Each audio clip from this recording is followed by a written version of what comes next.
കർത്താവായ യേശുക്രിസ്തുവിൻ്റെ നാമത്തിൽ എല്ലാ മാന്യ പ്രേക്ഷകർക്കും എൻ്റെ സ്നേഹവന്ദനം. കർത്താവിൽ പ്രിയമുള്ളവരെ, ഇന്ന് പകൽക്കാലം വളരെ പ്രാർത്ഥനയോടെ ഇരിക്കുന്നുവെങ്കിൽ നിശ്ചയമായി ഇന്ന് പകൽക്കാലം ദൈവം വലിയ ചെയ്യും.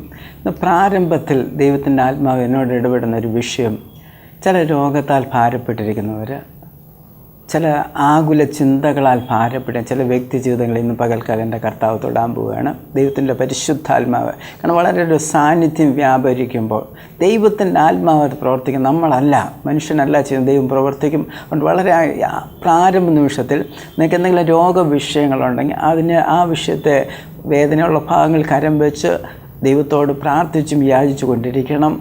ചില വിഷയങ്ങളുടെ മേൽ ഇന്ന് പകൽക്കാലം ദൈവം ഒന്ന് തൊടുമെന്ന് ദൈവത്തിൻ്റെ ആത്മാവ് എന്നോട് ഇടപെടുന്നു. അതുകൊണ്ടാണ് ഇത് പ്രാരംഭത്തിലെ പറഞ്ഞത്. എന്നിട്ട് ഞാൻ മെസ്സേജിലേക്ക് കടന്നു വരാൻ കർത്താവിൽ ശരണപ്പെടുന്നു. ഒരു വേദഭാഗം നമുക്ക് വായിക്കാം. മത്തായിയുടെ സുവിശേഷം 11-ാം അധ്യായം അതിൻ്റെ 28-ാമത്തെ വാക്യം. അധ്വാനിക്കുന്നവരും ഭാരം ചുമക്കുന്നവരും ആയുള്ളവരെ എല്ലാവരും എൻ്റെ അടുക്കിലേക്ക് വരുവിൻ, ഞാൻ നിങ്ങളെ ആശ്വസിപ്പിക്കും. യേശു കർത്താവിന് ഏറ്റവും നല്ല അനുഗ്രഹിക്കപ്പെട്ട ഒരു കർത്താവിൻ്റെ വാമൊഴി. അധ്വാനിക്കുന്നവരും ഭാരം ചുമക്കുന്നവരും ആയുള്ളവരെ എല്ലാവരും എൻ്റെ അടുക്കിലേക്ക് ഞാൻ നിങ്ങളെ ആശ്വസിപ്പിക്കാം. ആശ്വാസദായകനായ ആശ്വാസപ്രദനായ യേശു കർത്താവ് ഇന്ന് പകൽക്കാലം എന്നെയും നിങ്ങളെയും കർത്താവിൻ്റെ അടുത്തേക്ക് വിളിക്കുന്നു. ചോദിക്കല്ലേ, ഞങ്ങൾ രക്ഷിക്കപ്പെട്ടതല്ലയോ, ഞങ്ങൾ സ്നാനപ്പെട്ട് എത്രയോ നാളായി, ദിവസം ആയിക്കോട്ടെ, നല്ല കാര്യം. പക്ഷേ ഇന്ന് പകൽക്കാലം ഈ വചനം ഒന്ന് ഏറ്റെടുക്കുക. കർത്താവ് അധ്വാനിച്ചുകൊണ്ട് എത്രയോ അധ്വാനം ഉണ്ടല്ലേ. വിശ്വാസ ജീവിതത്തിൽ വന്നിട്ടും അധ്വാനവും ഭാരവുമായിട്ട് നടുവ് കുനിഞ്ഞു പോകുന്ന അനുഭവത്തിലായിരിക്കുന്ന എത്രയോ പ്രിയമുള്ളവരെ ടെലിഫോണിലൂടെയൊക്കെ പ്രാർത്ഥന ചെയ്യുമ്പോൾ ഞാൻ അറിയാറുണ്ട്. വിശ്വാസത്തിലൊക്കെ വന്ന് ഇന്ന് നമുക്ക് ഭാരമുണ്ട്, ഇന്ന് നമുക്ക് പ്രയാസമുണ്ട്. പക്ഷേ കർത്താവ് ഇന്ന് പകൽക്കാലം പറയുന്നു, നീ എൻ്റെ അടുത്തേക്ക് വാ, ഞാൻ നിന്നെ ആശ്വസിപ്പിക്കും. വിളിക്കുന്നത് യേശുവാ. ഇന്ന് പകൽക്കാലം ആ യേശുവിൻ്റെ അടുത്തേക്ക് വരുമ്പോൾ ദൈവത്തിൻ്റെ നമ്മെ ആശ്വസിപ്പിക്കും. യേശു ആരെന്നറിഞ്ഞിട്ട് അവിടെ വ്യക്തമായിട്ട് പറയുന്ന കാര്യം, നിങ്ങൾ എൻ്റെ അടുക്കിലേക്ക് വരുവിൻ, ഞാൻ നിങ്ങളെ ആശ്വസിപ്പിക്കും. നിങ്ങളുടെ അനുഭവത്തെക്കുറിച്ച് ദൈവം പറയുന്നത്, ദൈവത്തിൻ്റെ ആത്മാവ് അധ്വാനിക്കുന്നവരും ഭാരം ചുമക്കുന്ന, അധ്വാനിച്ചുകൊണ്ടിരിക്കുക, ഭാരം ചുമന്നുകൊണ്ടിരിക്കുക, നാളുകളായിട്ട് ഭാരവും കൊണ്ട് നടക്കാം, ഒരു വിടുതലില്ല. പലപ്പോഴും നമ്മൾ വിചാരിച്ചു കാരണം ആത്മീയ സന്തോഷത്തില, എന്നാലും ഭൗതികമായിട്ടൊരു 10 മിനിറ്റ് നേരം എന്നെ നിങ്ങളെ മാറ്റിയിരുത്തി ഒന്ന് സംസാരിച്ചാൽ നമ്മുടെ അകത്തുനിന്ന് ഭാരങ്ങൾ പുറത്ത്, ഇതെല്ലാം ഭാരമാണ്. കുടുംബത്തിലെ വിഷയങ്ങൾ, ഔദ്യോഗിക വിഷയങ്ങൾ, പലതരം വിഷയങ്ങൾ, ആത്മീയവും ഭൗതികമായ വിഷയങ്ങളിൽ വരെ ഭാരമായിരിക്കുമ്പോൾ കർത്താവ് പറയുക, ഇന്ന് പകൽക്കാലം യേശുവിൻ്റെ അടുത്തേക്ക് വന്നാൽ അവനെ ആശ്വസിപ്പിക്കുന്നത്, അവൻ ആശ്വാസദായകനായ ഒരു യേശു. അവിടുന്ന് 12-ാം അധ്യായത്തിൽ ഒരു യെശയ്യാ പ്രവചനത്തോട് ബന്ധപ്പെട്ട് യേശു കർത്താവ് പറയുന്നു, എൻ്റെ 17-ാമത്തെ വാക്യം, ഇതാ ഞാൻ തിരഞ്ഞെടുത്ത എൻ്റെ ദാസൻ, എൻ്റെ ഉള്ളം പ്രസാദിക്കുന്ന എൻ്റെ പ്രിയൻ, ഞാൻ എൻ്റെ ആത്മാവിനെ അവൻ്റെ മേൽ വെക്കും, അവൻ ജാതികൾക്ക് ന്യായം വിധിയായി അറിയിക്കും, അവൻ കലഹിക്കുകയില്ല, നിലവിളിക്കുകയില്ല, ആരും തെരുക്കളിൽ അവൻ്റെ ശബ്ദം കേൾക്കുകയുമില്ല, ചതഞ്ഞ ഓട അവൻ ഒടിച്ചു കളയുകയില്ല, പുകയുന്ന തിരി കെടുത്തിക്കളയുകയില്ല, അവൻ ന്യായവിധി ജയത്തോളം നടത്തും, അവൻ്റെ നാമത്തിൽ ജാതികൾ പ്രത്യാശ വെക്കും. ജാതികളായിരുന്ന നമ്മളൊക്കെ അവന് പ്രത്യാശ വെക്കുവാൻ തുടങ്ങണം ദൈവം ഇടയാക്കി. അവൻ ചതഞ്ഞ ഓട ഒടിച്ച് കളയത്തില്ല. പ്രിയമുള്ളവരെ, നമ്മൾ ചതഞ്ഞിരിക്കുന്ന അനുഭവമാകാം, പുകയുന്ന തിരി പോലെ കെടുത്തിക്കളയില്ല. സമാഗമന കൂടാരത്തിൽ ആ വിഷയവുമായിട്ട് ബന്ധപ്പെട്ടാണ് വരുന്നത്. ചതഞ്ഞിരിക്കുന്ന അനുഭവം ആ ഓടെ നിന്ന് ഒടിച്ച് കളയുക, പുകഞ്ഞുകൊണ്ടിരിക്കുന്ന കെടുത്തിക്കളയുന്നത്. അതുകൊണ്ടാണ് ദൈവം പറയുന്നത്. എന്തുകൊണ്ടാണ് കർത്താവ് പറയുന്നത്, ഞാൻ ആശ്വസിപ്പിക്കാം, എൻ്റെ അടുത്തേക്ക് ആശ്വസിക്കാൻ പറയുന്നു. അതിൻ്റെ 27-ാമത്തെ വാക്യം 11-ന്റെ 27 പറയുന്നു, എൻ്റെ പിതാവ് സകലവും എങ്കൽ പരമേൽപ്പിച്ചിരിക്കുന്നു.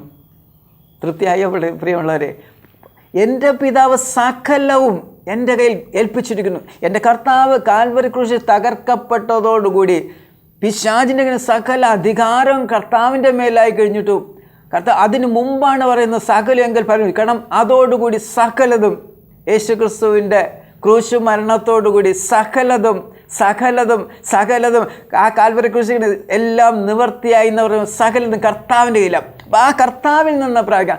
അങ്ങനെയുള്ള യേശു അതിന് മുമ്പ് തന്നെ പറയും, നിങ്ങൾ എൻ്റെ അടുക്കിലേക്ക് വരും, ഞാൻ നിങ്ങളെ ആശ്വസിപ്പിക്കും.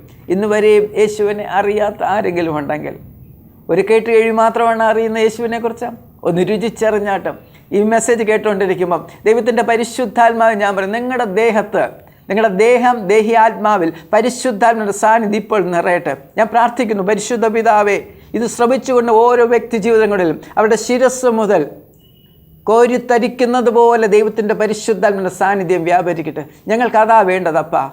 ഈ ജനത്തിൻ്റെ മേൽ ദൈവമേ അങ്ങയുടെ സാന്നിധ്യം, അങ്ങ് പറഞ്ഞല്ലോ, ഞാൻ എൻ്റെ ആത്മാവിനെ, ഞാൻ അന്ത്യനാളിൽ ഞാൻ സകല ജഡത്തിന്മേലും എൻ്റെ ആത്മാവിനെ പകരും.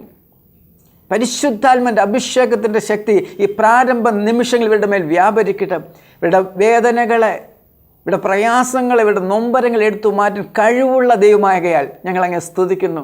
പരിശുദ്ധ പിതാവേ, ഇത് ശ്രവിച്ചു കൊണ്ടിരിക്കുമ്പോൾ ഒരസാധാരണമായ ദൈവശക്തി പരിശുദ്ധ പിതാവേ ഈ പ്രിയമക്കളുടെ മേൽ വ്യാപരിക്കട്ടെ. എളിയവൻ പിതാവിൻ്റെയും പുത്രൻ്റെ പരിശുദ്ധാത്മാവിൽ ഇത് ശ്രമിക്കുന്ന ഓരോ വ്യക്തികളും ഞാൻ അനുഗ്രഹിച്ചു പ്രാർത്ഥിക്കുന്നു. അവിടെ അങ്ങനെ ചെയ്യുന്ന കൃപയ്ക്കായിട്ട് സ്തോത്രം. മെസ്സേജിൻ്റെ ഇടയിൽ പ്രാർത്ഥനയുണ്ട്. കാരണം ഇത് പ്രാർത്ഥനയുടെ മെസ്സേജാണ്. കേവലം ഒരു പ്രസംഗത്തിൻ്റെ കുറേ വചനങ്ങൾ പ്രസംഗിക്കുവാനല്ല നിൽക്കുന്നത്.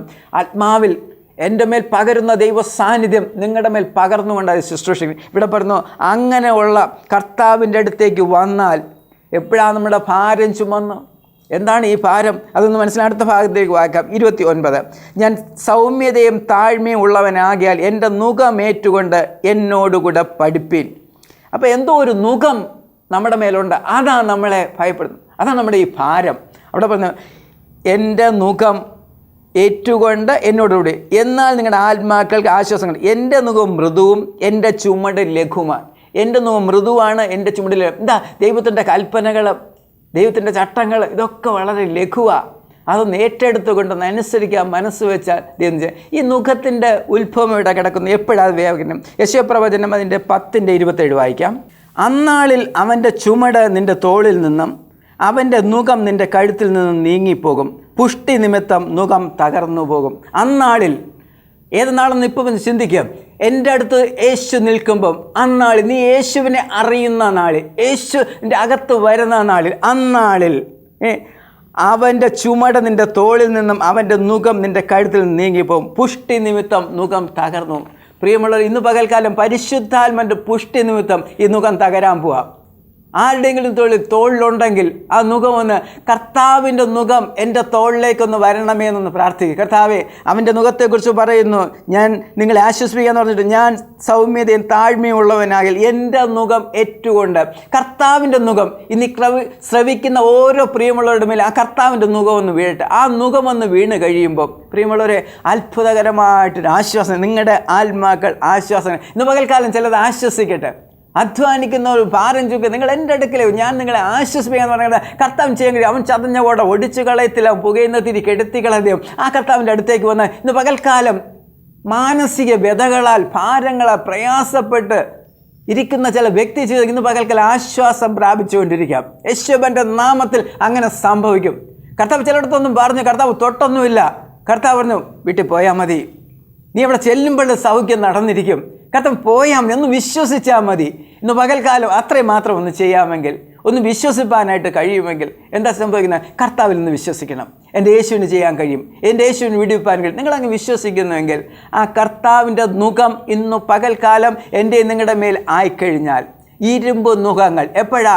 നമ്മൾ പാപം ചെയ്തപ്പോൾ, പിതാക്കന്മാരുടെ അകൃത്യങ്ങൾക്ക് 3, 4 തലമുറ സന്ദർശിച്ചുകൊണ്ട് ശാപത്തിൻ്റെ കീഴിൽ കിടന്ന് എൻ്റെ നിങ്ങളുടെ മേൽ കൊണ്ടിട്ട് ദുഷ്ടരായവൻ കൊണ്ടുവച്ചിട്ട് ചില അടിമ നുഖങ്ങളെ ഇന്ന് പകൽക്കാലം എൻ്റെ കർത്താവ് മാറ്റും.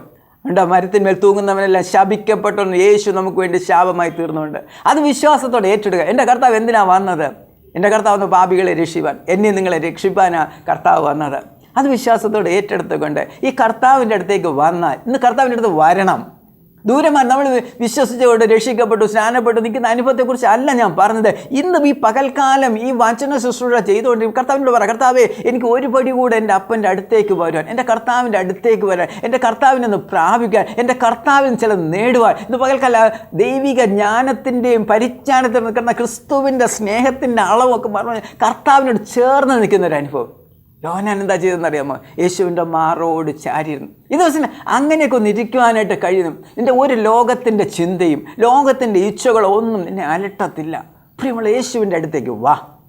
യേശുവിൻ്റെ അടുത്തേക്ക് വന്നാൽ ദൈവം അത്ഭുതം. ഇവിടെ നിന്നുകൊണ്ട് നമുക്ക് വേറൊരു ഭാഗത്തേക്കൊന്ന് കടന്നു വരാം.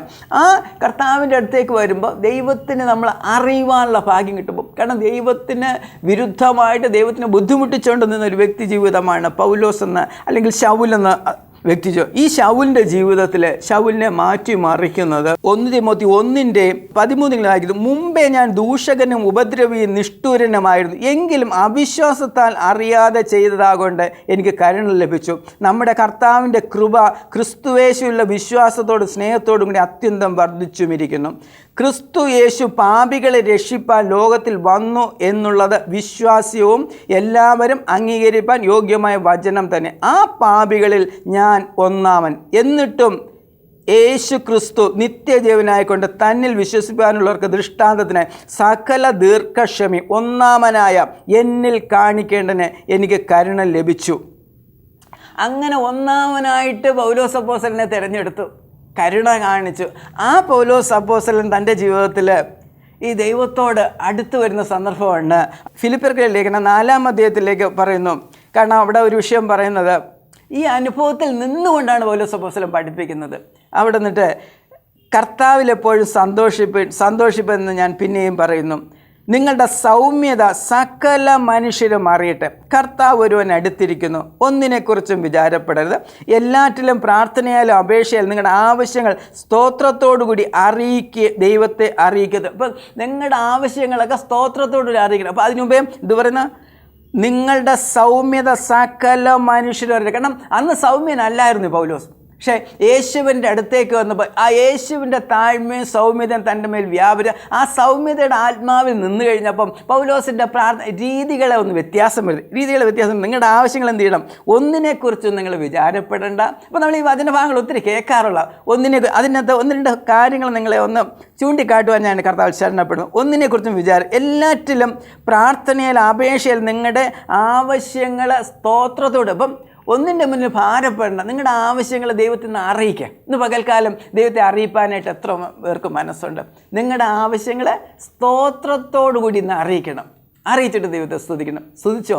ഇവരുടെ അനുഭവങ്ങളെന്ന് കാണാം. അപ്പോസ്തലപ്രവൃത്തി 16-ാം അധ്യായത്തിൻ്റെ 25 അർദ്ധരാത്രിക്ക് പൗലോസും ശീലാസും പ്രാർത്ഥിച്ച് ദൈവത്തെ പാടി സ്തുതിച്ചു.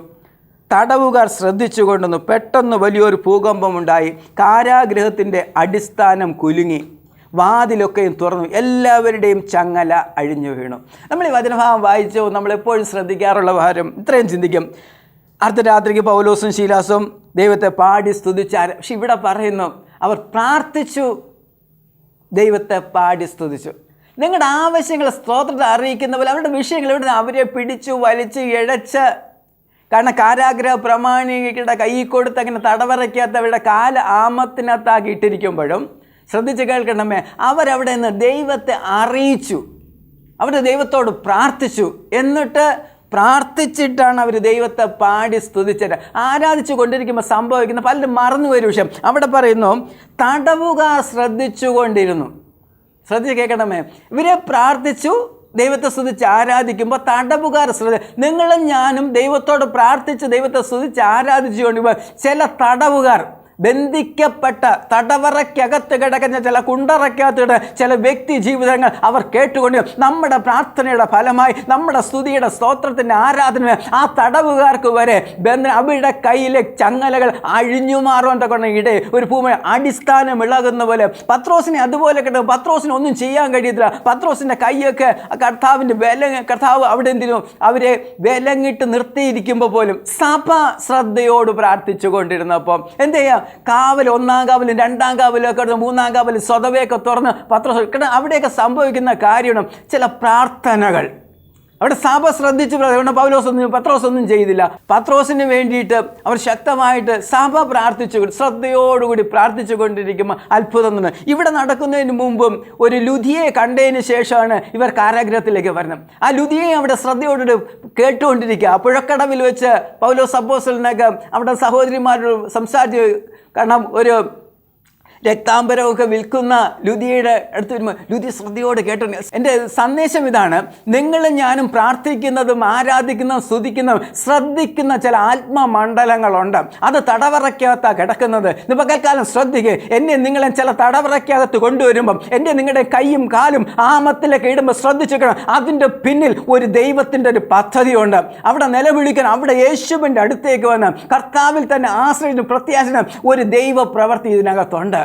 എന്തുകൊണ്ട് അധ്വാനിക്കുന്നവർ ഭാരം ചുമക്കുന്ന നമ്മൾ അവിടെ പറഞ്ഞ ഒരു നുകം, ആ നുകത്തെ മാറ്റി, അടിമ നുകം മാറ്റി അതിൻ്റെ അഭിഷേകത്താൽ നുകത്തെ തകർത്തുകൊണ്ട് നമ്മൾ ഈ പ്രയർ ഗ്രൂപ്പിനകത്തേക്ക്, ഈ പ്രാർത്ഥനയുടെ ആ കോറിനകത്തേക്ക് കടന്നു വരുമ്പോൾ സംഭവിക്കുന്ന ഒരു ദൈവ പ്രവൃത്തിയാണ്, ദൈവത്തിൻ്റെ മഹത്വം. കാരണം ഒരു കാരാഗ്രഹ പ്രമാണി, അവനും അവൻ്റെ കുടുംബവും അവൻ രക്ഷിക്കപ്പെടുവാൻ, അവൻ സ്നാനപ്പെടുവാൻ അത് മുഖാന്തരമാക്കിയത് കൊണ്ടാണ് ഈ പൗലോസിനെയും ശീലാസിനെയും വലിച്ചിഴച്ച് ആ കാരാഗ്രഹത്തിനകത്ത് കൊണ്ടുവന്ന് അവർ സ്തുതിച്ചു നല്ലതാ, അവർ പ്രാർത്ഥിച്ചു നല്ലതാ, അതിൻ്റെ കൂടെ ചങ്ങല പൊട്ടി അനേകർ ആ വിടുതലിൻ്റെ രംഗം കണ്ടുകൊണ്ട് സന്തോഷിപ്പാനിടയാകണം. പ്രിയമുള്ളവരെ, ഇന്ന് പകൽക്കാലം കേൾക്കട്ടെ, നിങ്ങളും ഞാനും ഏതെങ്കിലും സാഹചര്യത്തിൽ കടന്നു പോകുമ്പോൾ തടവറയുടെ അനുഭവത്തിലാണെങ്കിൽ ആശ്വാസദായകനായിട്ട് ആശ്വാസപ്രദായകൻ യേശു പറയും, അധ്വാനിക്കുന്നവൻ പാടി നിങ്ങൾ എൻ്റെ അടുക്കലേക്ക് ഞാൻ നിങ്ങളെ ആ യേശുവിൻ്റെ ആത്മാവും നീ ഏത് തടവറയ്ക്കകത്ത് കിടന്നാലും ഏത് ബന്ധനത്തിൻ്റെ അവസ്ഥയിൽ കിടന്നാലും അവിടെ യേശുവിലൊന്ന് മുറുകെ പിടിക്കാൻ കഴിയുമെങ്കിൽ പുഷ്ടി നിമിത്തം മുഖം തകരും. ഇന്നു പകൽക്കാലം ദൈവത്തിൻ്റെ പരിശുദ്ധാത്മാവിൻ്റെ അഭിഷേകത്തിൻ്റെ ശക്തി എന്നറിയാവുന്ന ഒരു തടവറയ്ക്കും നിന്നെ തടഞ്ഞു നിർത്താൻ കഴിയുക. അഭിഷേകത്തെ തടഞ്ഞു നിർത്താൻ ആർക്കെങ്കിലും കഴിയുമോ? ദൈവം പറഞ്ഞാൽ, എൻ്റെ ദൈവം പറഞ്ഞിട്ടല്ലാതെ ഒന്നും ചെയ്യാൻ കഴിയാത്തണം ദൈവ സാന്നിധ്യം നമ്മുടെ മേലിറങ്ങും. പ്രിയമുള്ളവരെ, ഒരു പൗലോസിനെയും ഒരു ശീലാസിനെയും തടവറയെ കൊണ്ടിട്ട് കഴിഞ്ഞു. അവർ പുറത്ത് വന്നു കഴിയുമ്പോൾ ഒരു കാരാഗ്രഹ പ്രമാണിയും അവർ കുടുംബം മുഴുവൻ രക്ഷിക്കപ്പെട്ടു, അവർ സ്നാനപ്പെട്ടു. അത് കഴിഞ്ഞിട്ട് അതിൻ്റെ 34 വായിക്കുന്നു, പിന്നെ അവരെ വീട്ടിൽ കൈക്കൊണ്ട് അവർക്ക് ഭക്ഷണം കൊടുത്തു, ദൈവത്തിൽ വിശ്വസിച്ചിൽ വീടടക്കം ആനന്ദിച്ചു. അവർ വീടടക്കമായിട്ട് ആനന്ദിച്ചു. അതിനു മുമ്പ് ഈ കാരാഗ്രഹ പ്രമാണി എന്ത് ചെയ്തു? തന്നെ വീട്ടിൽ കൊണ്ടുപോയി തനിക്ക് മരുന്നെല്ലാം വെച്ച് കൊടുത്ത് ശുശ്രൂഷിപ്പാണ്ടാക്കണം. അവിടെ ഒന്നുണ്ടല്ലോ, അവിടെ നിന്ന് ആ കാരാഗ്രഹത്തിൽ നിന്ന് പുറത്ത് കൊണ്ടുവരുമ്പോണ്ടല്ലോ ഇവർ വിചാരിച്ചു വളരെ ഈസി ആയിട്ട് ഇവർ അടിയൊക്കെ കൊടുത്ത് അങ്ങ് ഇവിടെ പറഞ്ഞു.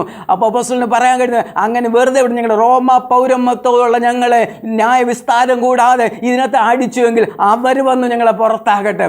അവസാനം നല്ല വാക്ക് പറഞ്ഞ് ഇവിടെ കാല് പിടിക്കുന്നത് പോലെ നല്ല വാക്ക് പറഞ്ഞ പറഞ്ഞു, എന്നെ കേൾക്കുന്ന പ്രിയമുള്ള ഏതെങ്കിലും മണ്ഡല ഭാരപ്പെടും ധൈര്യത്തോടു കൂടി ഉറച്ചു നിൽക്കുക, വിശ്വാസത്തോടു കൂടെ ഉറച്ചു നിൽക്കുക. കാരണം ഇതിൻ്റെ പിന്നിൽ ചിലതിനെ നേടുവാൻ, ആയിരങ്ങളെയും 10,000-ങ്ങളെ നേടുവാൻ ഒരു കൃപയുടെ അഭിഷേകം ദൈവം നമ്മുടെ മേൽ വെച്ചിട്ടുണ്ട്. ഈ കഷ്ടതയുടെ പോവുകയാണോ, ഈ പ്രയാസം കൊണ്ട് പോവുകയാണ്, അവിടെ നിൽക്കുമ്പോൾ ആശ്വാസദായകൻ യേശുവെ കാണണം. അടുത്ത് നിൽക്കുന്ന ഈ ശുശ്രൂഷ ചെയ്തുകൊണ്ട് ഞാൻ ദൈവത്തിൻ്റെ പരിശുദ്ധ നിൻ്റെ അടുത്ത് നിൽക്കുന്ന യേശുവിനെ കാണുവാൻ കഴിയും. നിൻ്റെ അകക്കണ്ണൊന്ന് തുറക്കണം. അകക്കണ്ണ് തുറന്നാൽ മാത്രമേ നമുക്ക് കാണാൻ. യോഹന്നാന്റെ സുവിശേഷം 9-ാം അധ്യായത്തിൽ വരുമ്പോൾ പിറവിയിലെ കുരുടനായ ഒരുവനെ കാണുവാൻ കഴിയും. അവൻ ആദ്യം കണ്ടിട്ട് പറഞ്ഞ വാക്കെന്തെന്ന് അറിയാമോ?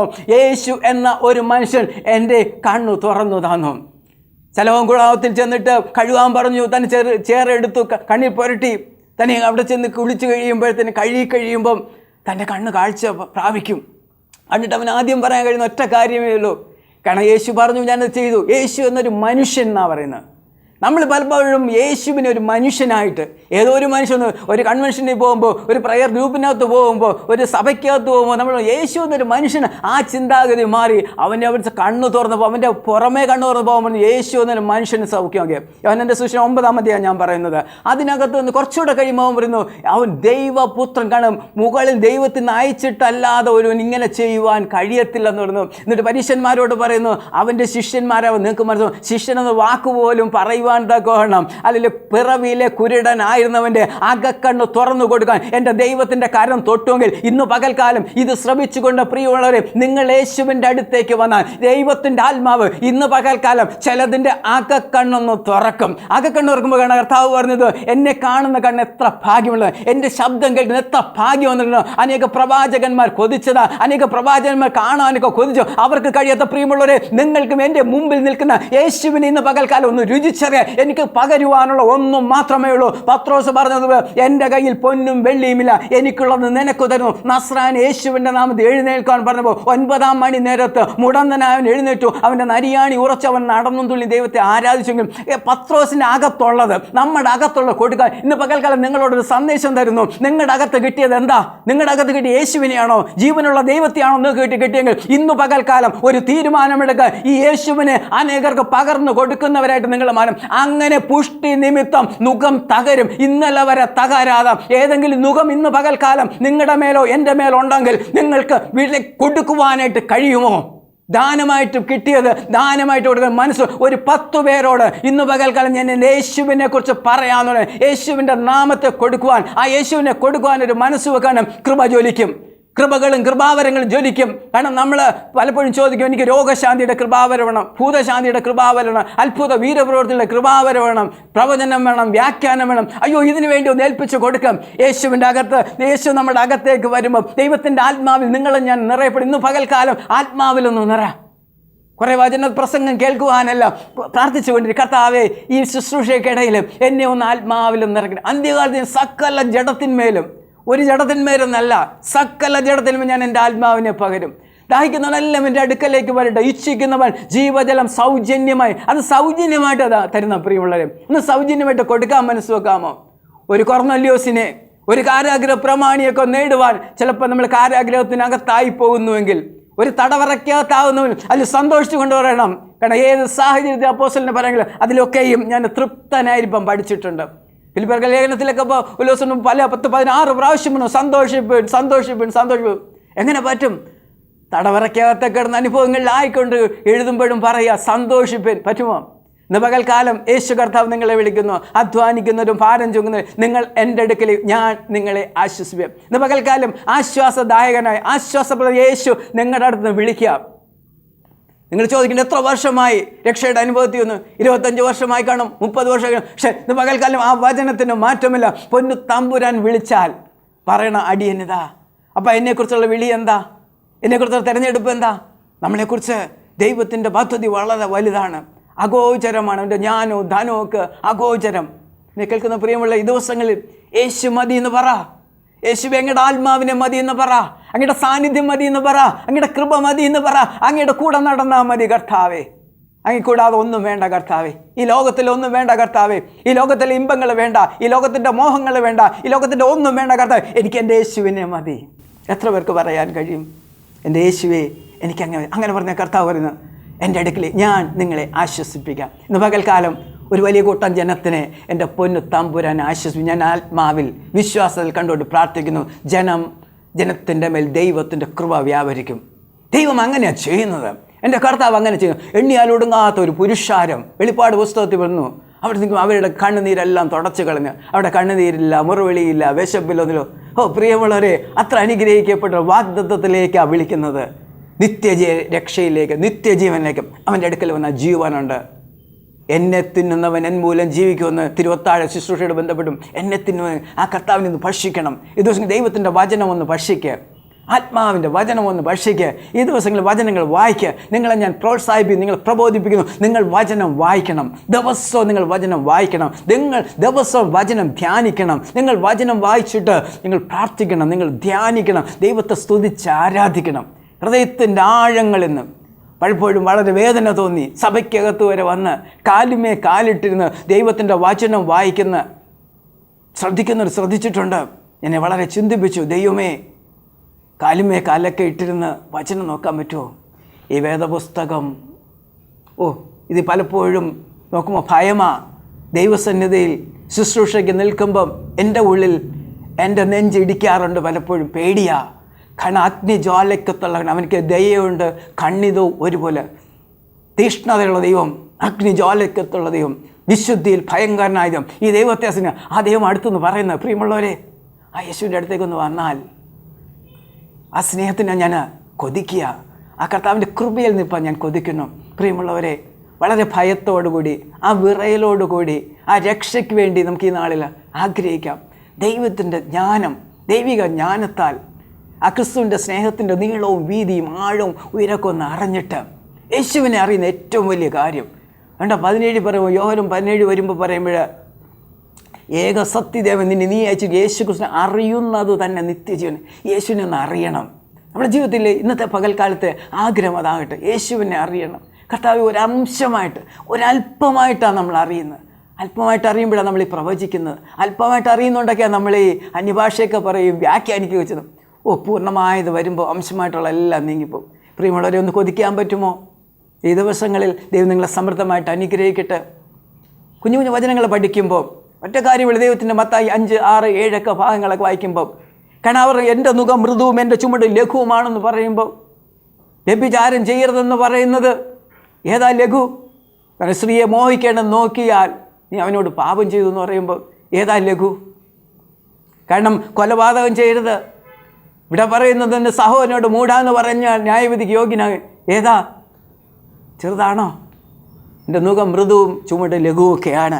പ്രിയമുള്ളവരെ, ഈ നാളുകളിൽ യേശുവിൻ്റെ അടുത്തേക്കൊന്നും കർത്താവിൻ്റെ മുഖം എൻ്റെ നിങ്ങളുടെ തോളിലൊന്നുണ്ട്. ഇന്ന് പകൽക്കാലം മറ്റൊന്നും കിട്ടിയില്ല. പറ കർത്താവേ, എല്ലാ അടിമ മുഖങ്ങളെ ഇന്ന് പകൽക്കാലം മാറ്റി എൻ്റെ തോളിൽ യേശുവിൻ്റെ മുഖം ഒന്ന് വീഴട്ടെ. ഞാൻ അതിനുവേണ്ടി നിങ്ങൾക്ക് വേണ്ടി പ്രാർത്ഥിക്കുന്നു. യേശുവിൻ്റെ മുഖം നിങ്ങളുടെ മേൽ വീഴട്ടെ. നിങ്ങൾക്ക് ദൈവം ആശ്വാസം തരും. അധ്വാനിക്കുന്നവരും ഭാരം നിങ്ങൾ എൻ്റെ അടുക്കൽ ഞാൻ നിങ്ങളെ ആശ്വസിപ്പിക്കുന്ന കർത്താവിൻ്റെ ആശ്വാസം ഇപ്പോൾ നിങ്ങളുടെ മേൽ വ്യാപരിക്കട്ടെ. ഒരു നിമിഷം നേരം നമുക്ക് ദൈവത്തോട് പ്രാർത്ഥിക്കാം.